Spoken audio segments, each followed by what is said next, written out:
Methali, kijicho cha chura hakimkatazi ng'ombe kunywa maji, ina maana kwamba chuki, wivu au maneno ya watu wasiokuwa na uwezo hayazuii jambo lililokusudiwa kutokea. Kwa kifupi, anayekuchukia hawezi kukuzuia kufanikiwa. Wivu wa watu wanaokusema vibaya au kupinga bila sababu mara nyingi hawana uwezo wa kuzuia. Nguvu ya kusonga mbele kama ng'ombe ni mkubwa kuliko chura, ndivyo mafanikio yako yanaweza kuwa makubwa kuliko upinzani unaokabili. Kutokata tamaa, endelea na nafasi yako bila kujali kelele za pembeni. Kwa hiyo binadamu ufahamu kwamba unapozaliwa katika dunia hii, lazima utakutana binadamu wengine wapo. Mara nyingi ukiwa umekuja, ujua kwamba nafasi nyingi zinakuwa zimeshachukuliwa. Lazima utakuwa umezaliwa na wewe ili uweze kufanya mbinu zote na nguvu zako ili kutafuta nafasi yako. Isitoshe kwamba watu ambao utakaowakuta wanalinganishwa na chura, yaani patakuwemo wengi wao wenye wivu, jambo la kwanza, na wengine ambao wataendelea kukuzuia ili usisonge mbele. Isitoshe, watatu atakuwa ni mtu mwenye anayetafuta mbinu zote ili aweze kukatisha tamaa. Kwa hivyo basi, jambo la kwanza, wivu wa watu, ile kwanza itakuwa ni mojawapo ya kuweza kukuonyesha kwamba huwezi ukaishi katika dunia hii. Ni mambo mengi ambayo yanayosababisha watu wengi huwa wanakumbwa na nafasi za wivu kwa ajili ya kuweza kuwakatisha wengine tamaa au kuweza kuwawezesha kabisa isi wasiweze kuishi katika dunia hii.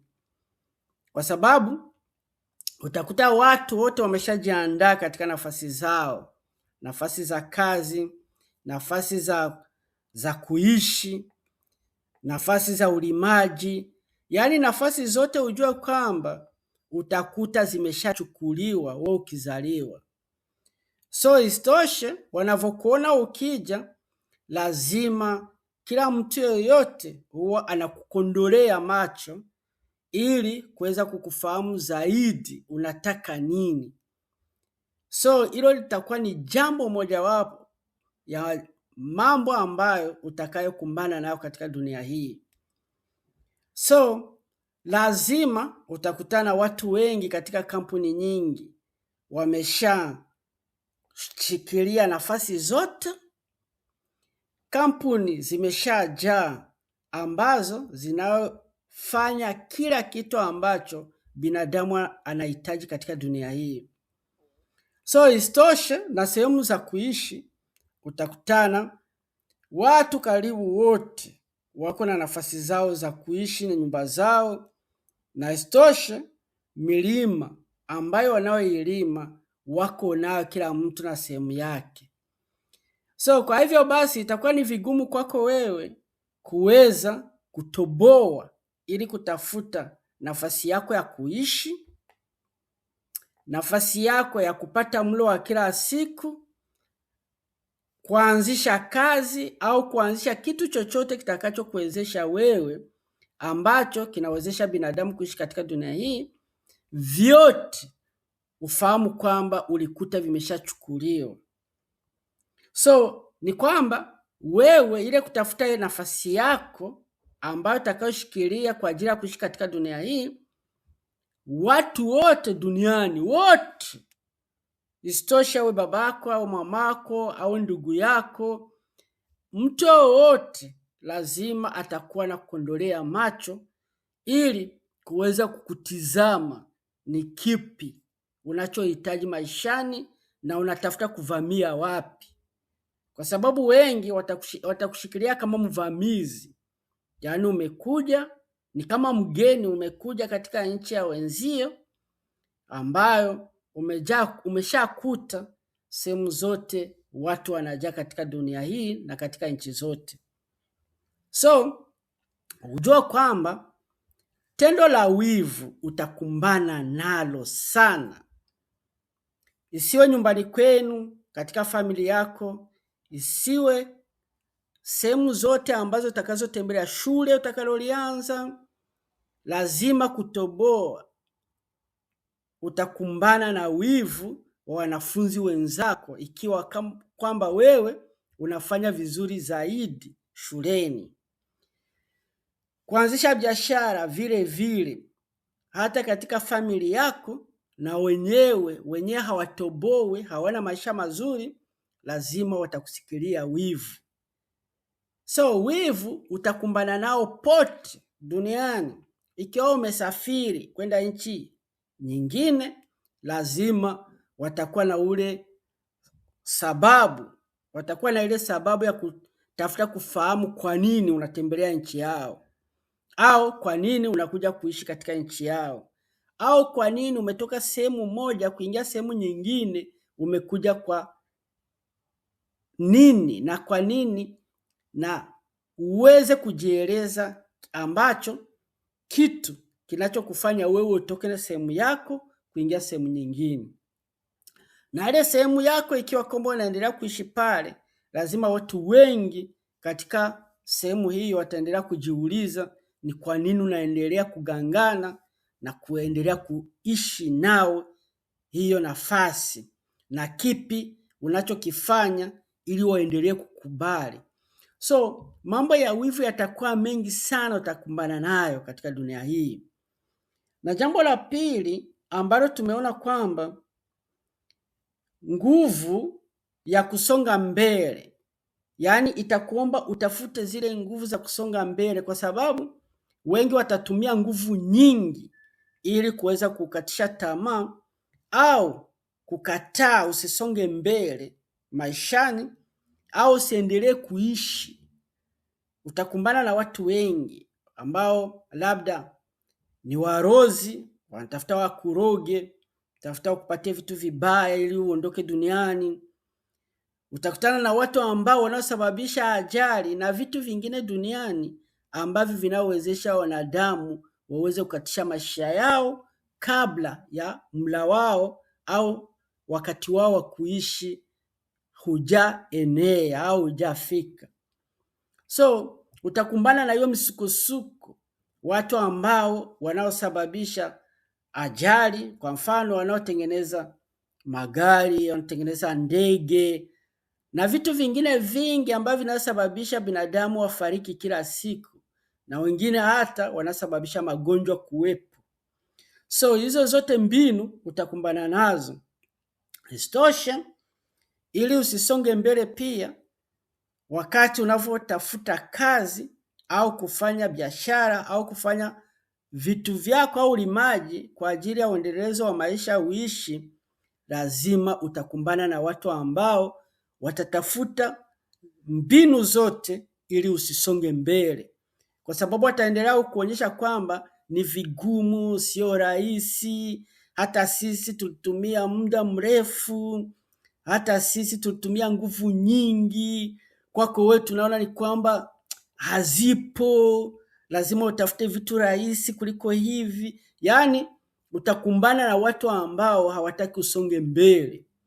So ikiwa umeanzisha hata biashara, kuna wengine watatafuta walete mbinu za kukufilisi, yaani ufilisike, yaani biashara yako visiendelee mbele, au mwenyewe kutoboa kimaisha usiendelee.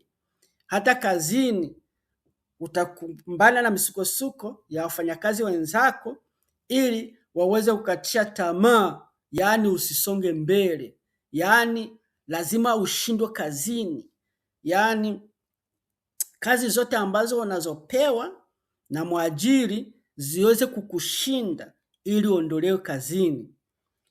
Hizo mbinu zote zitatumika. Kuna watu ambao watasababisha vituko ili ufukuzwe kazini au uweze kushindwa kimaisha kabisa. Ikiwa katika familia yako utakumbana na ndugu au wadada ambao hawataki babako haweze kukupenda wewe, awapende wao kuliko wewe. Yaani mbinu nyingi zitatumika ili usisonge mbele. Isitoshe, kukata tamaa. Hawa sasa ndio watu ambao watafanya mbinu zao zote ili wewe waukatishe tamaa, kuonyesha kwamba kile ambacho nachokifanya wewe hautatoboa, huendi mbele kabisa, hutafanya lolote. So hizo mbinu zote, sana sana kukatishwa tamaa, ni swali kubwa sana ambalo binadamu wengi wakifikia katika sehemu hii huwa kabisa wanashindwa. So unakatishwa tamaa, wanakuonyesha kwamba vitu ambavyo unavyofanya havisongi mbele. Mifano utapewa ya watu ambao walianzisha hivyo vitu huku wakawa wameshindwa. So watakuonyesha kwamba kuishi katika dunia hii huwezi kuwa na furaha na amani. So watu watakuonyesha kwamba labda kabila lako au nyinyi watu wenu mnakataliwa katika dunia hii, au watakuonyesha kwamba wewe hauko bora zaidi katika dunia hii ili kuweza kujiweka mbele ya watu wengine.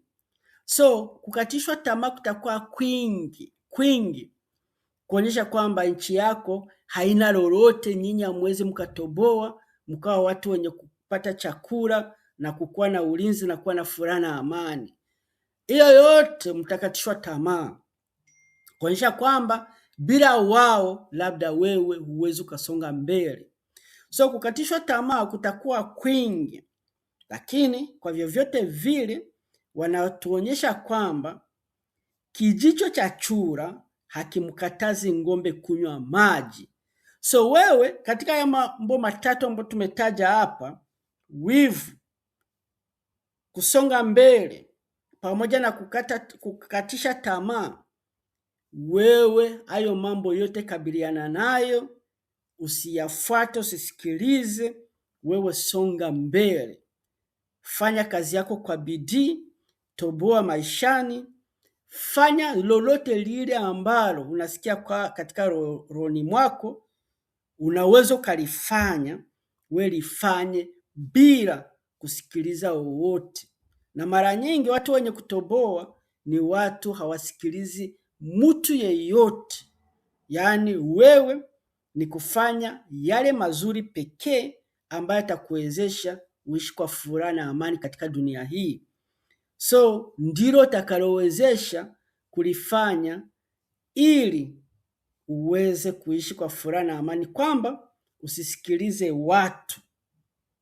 Ikiwa kwamba akilini mwako una kitu fulani cha kufanya, akilini mwako unataka kuishi maisha ambayo unayataka wewe, endelea kufanya kile kitakachokuwezesha hayo maisha uyapate, na isitoshe uishi kwa furaha na amani.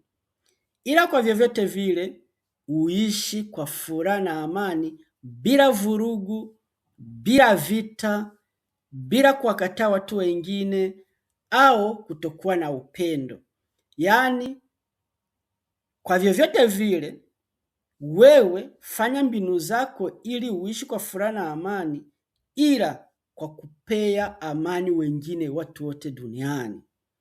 So hilo litakufanya yule chura, angao isipokuwa kwamba aliendelea kumkondolea macho ule ng'ombe, lakini ule ng'ombe alikuja kwa amani, akawa mpole, akajitiisha mpaka akanywa yale maji. Unaona? Lakini angekuwa na oga, yaani hicho ni kitu cha kukataa kabisa, angekuwa na oga, yale maji hangeyanywa. Lakini alitizama pembeni ili asione yale macho ya ule chura, huku fikira zake ilikuwa apate yale maji na ayanywe. na kweli akayanywa. Na wewe vivyo hivyo, usiwafate fikira za wanadamu wote, lakini mara nyingi tafuta watu ambao wako na fikira kama zako na wanaishi mtindo ambao unaotaka kuishi wewe, ili uweze kuishi nao na kuweza kupata furaha na amani katika dunia hii. So asante sana, shukran.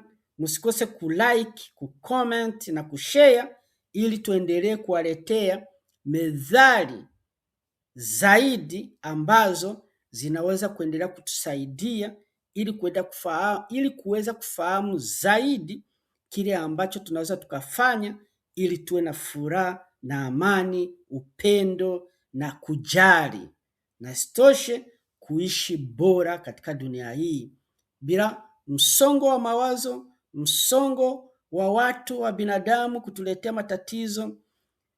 Endelea kucomment na kusubscribe, na pia usikose kusoma neno la Mungu, Biblia.